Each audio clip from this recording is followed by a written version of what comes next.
Bruno Thalès observait la ville à travers les immenses fenêtres en verre de son penthouse, le reflet des lumières de Noël clignotant en silence sur le marbre poli. C'était la veille de Noël, et comme toutes les années précédentes, la mansion était trop silencieuse.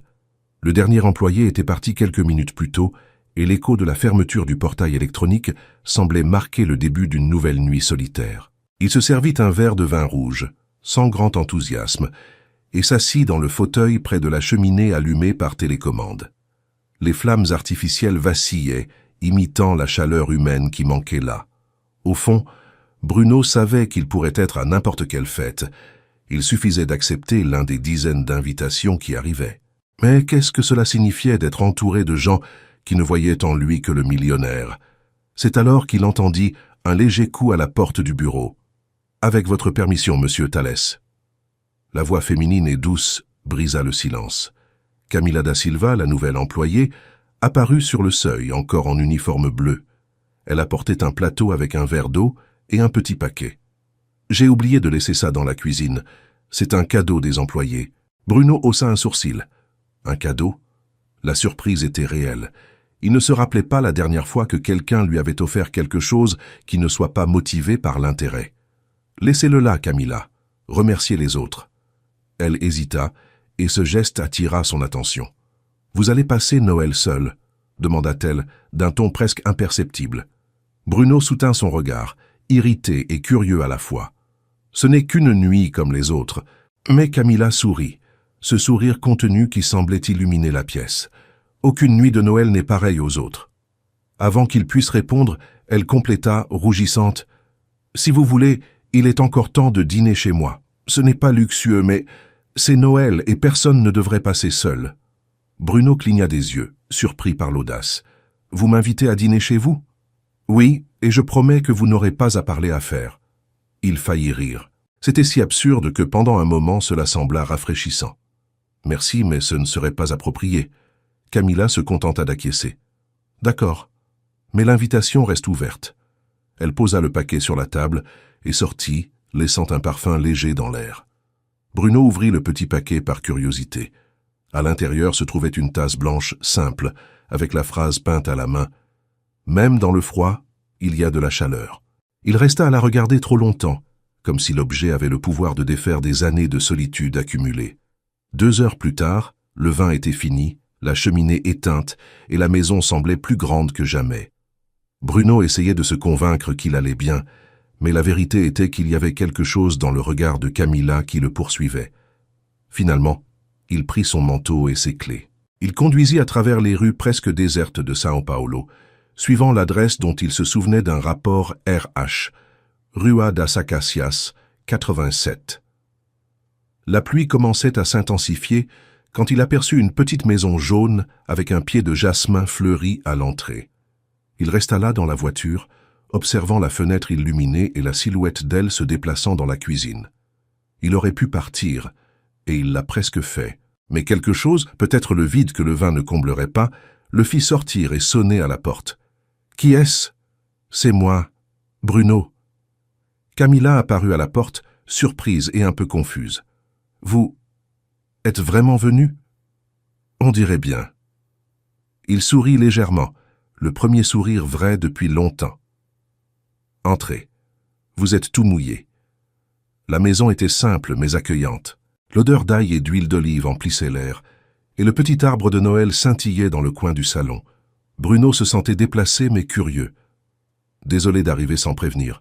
« Si vous aviez prévenu, j'aurais cru que c'était une blague, » répondit-elle en riant. Camila alla à la cuisine et revint avec une serviette.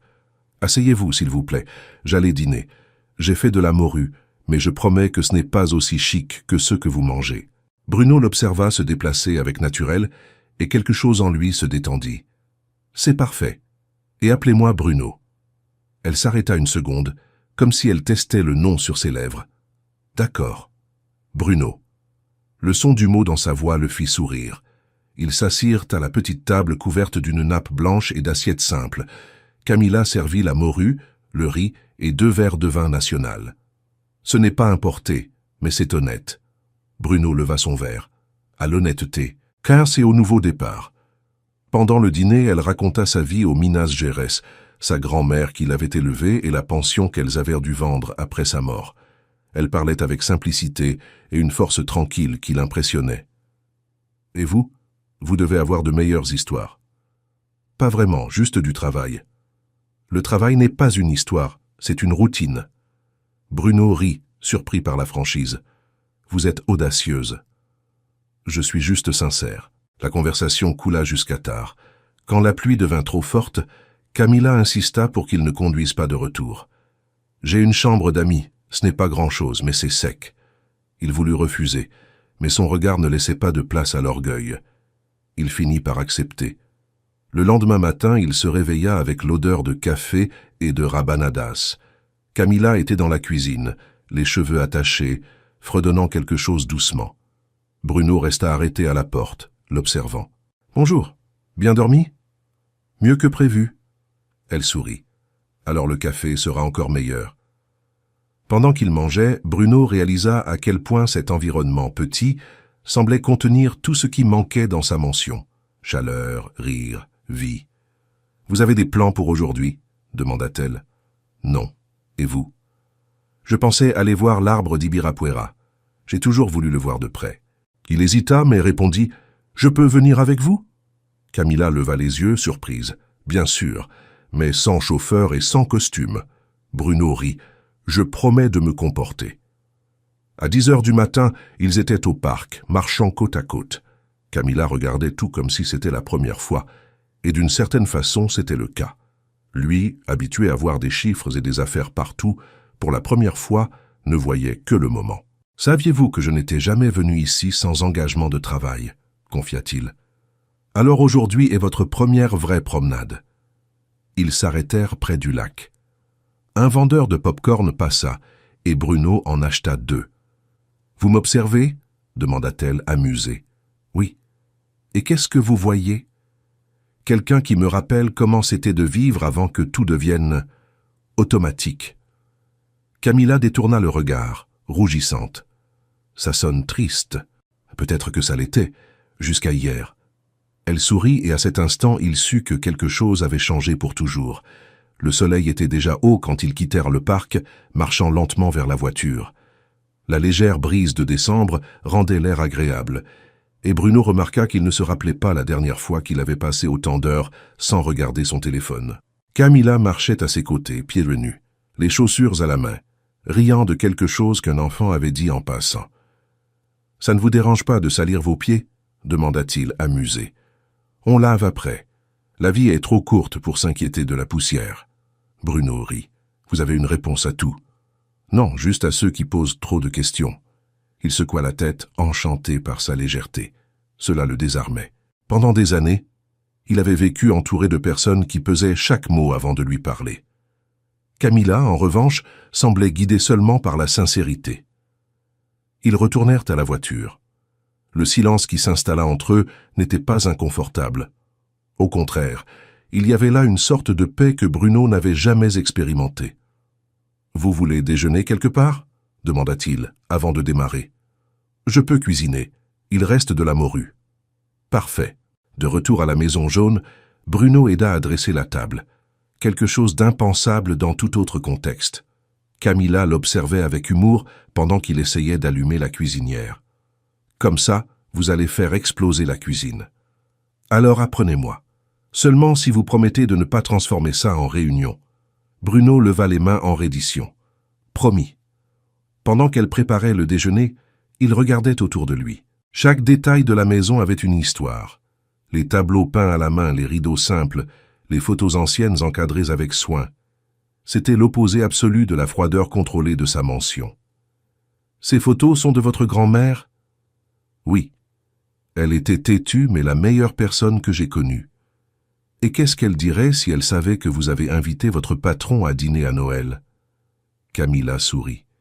Elle dirait que j'ai enfin fait quelque chose qui vaut la peine. Bruno rit. Je pense que je l'aurais aimée. Tout le monde l'aimait, surtout parce qu'elle faisait de meilleures rabanadas que les miennes. Impossible.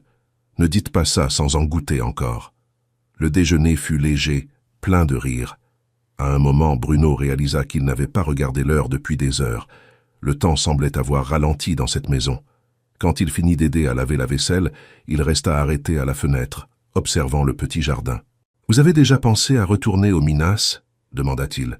« Parfois, mais là-bas tout me rappelle ce que j'ai perdu. Ici, au moins, je peux recommencer. »« Et qu'espérez-vous trouver ici ?» Camilla s'appuya sur le comptoir, pensive. Peut-être une raison de rester. Bruno se tourna lentement et leurs regards se rencontrèrent. Pendant une seconde, le monde entier sembla suspendu. Puis le son du téléphone le fit revenir à la réalité. C'était Gustavo, l'associé et ami de longue date. « Bruno, où es-tu passé? Les Arabes veulent une réunion urgente. »« Aujourd'hui, non. »« Comment ça, non? C'est un contrat de 20 millions. Ça peut attendre demain. » Silence. Puis la voix incrédule de l'ami. « Tu vas bien ?»« Pour la première fois depuis longtemps, oui. » Quand il raccrocha, il trouva Camilla souriante. Reporter une affaire de millions au milieu du déjeuner, c'est nouveau. C'est que, pour la première fois, je suis dans une affaire plus importante. Ah oui? Et laquelle? Celle de la vie réelle. Camilla rit, secouant la tête. Vous êtes doué avec les mots. Seulement quand je veux convaincre quelqu'un de rester un peu plus. Elle détourna le regard, et un léger rouge monta à ses joues. Attention, Bruno, les gens pourraient en vous croire. Et si c'est pour croire? Avant que la conversation puisse avancer, le ciel s'assombrit soudainement. Une forte pluie commença à tomber, tambourinant sur le toit.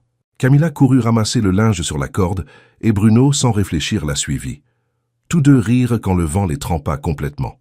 « Maintenant, c'est fichu !» cria-t-elle, trempée, avec des mèches collées au visage. « Alors, profitez !»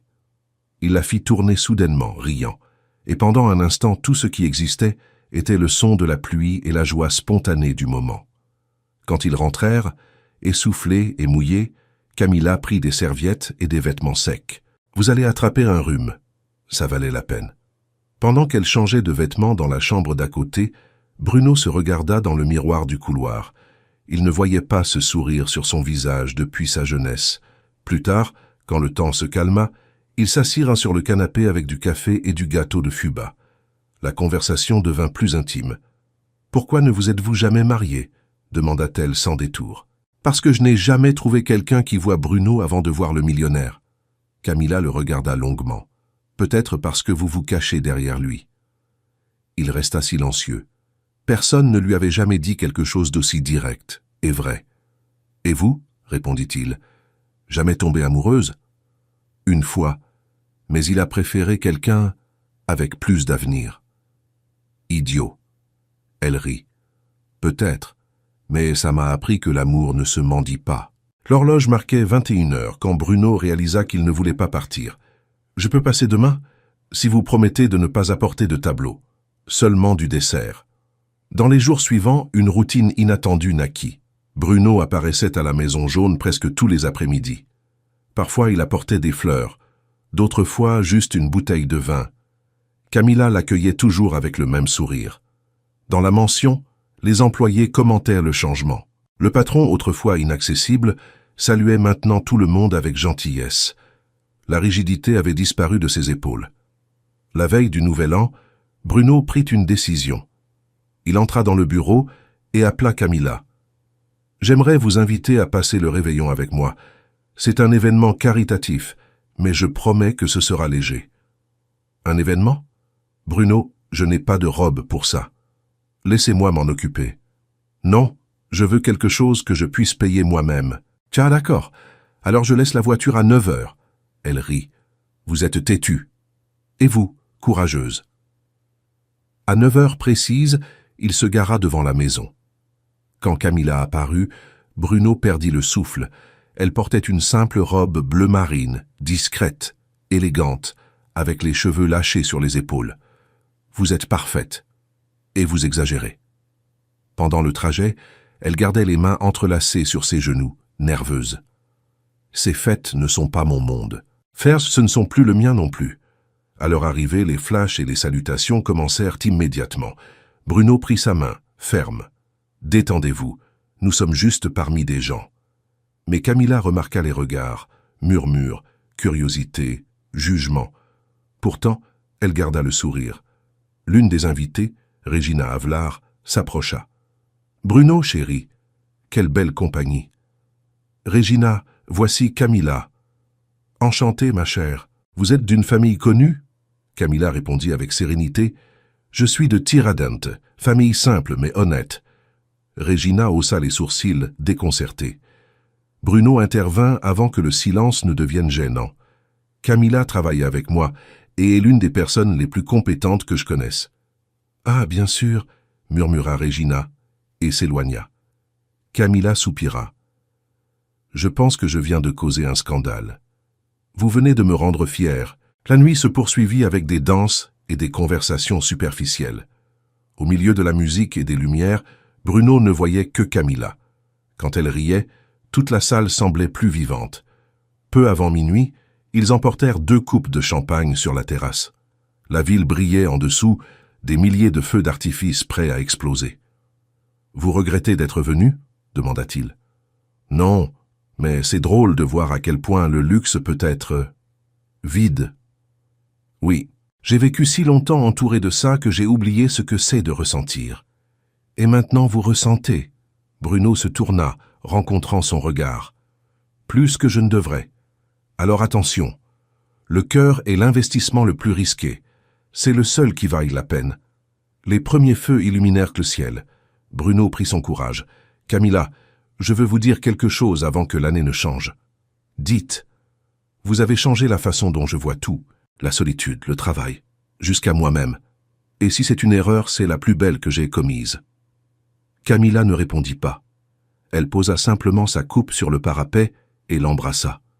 Ce fut un baiser calme, intense, plein de promesses silencieuses. Quand ils s'écartèrent, elle murmura « Bonne année, Bruno. Bonne nouvelle vie, Camilla. » Cette nuit-là, entre feux d'artifice et sourires, il réalisa qu'il n'était plus l'homme qui avait commencé ce Noël. Et elle, la femme qui n'avait offert qu'un dîner, lui avait montré le chemin du retour à la maison.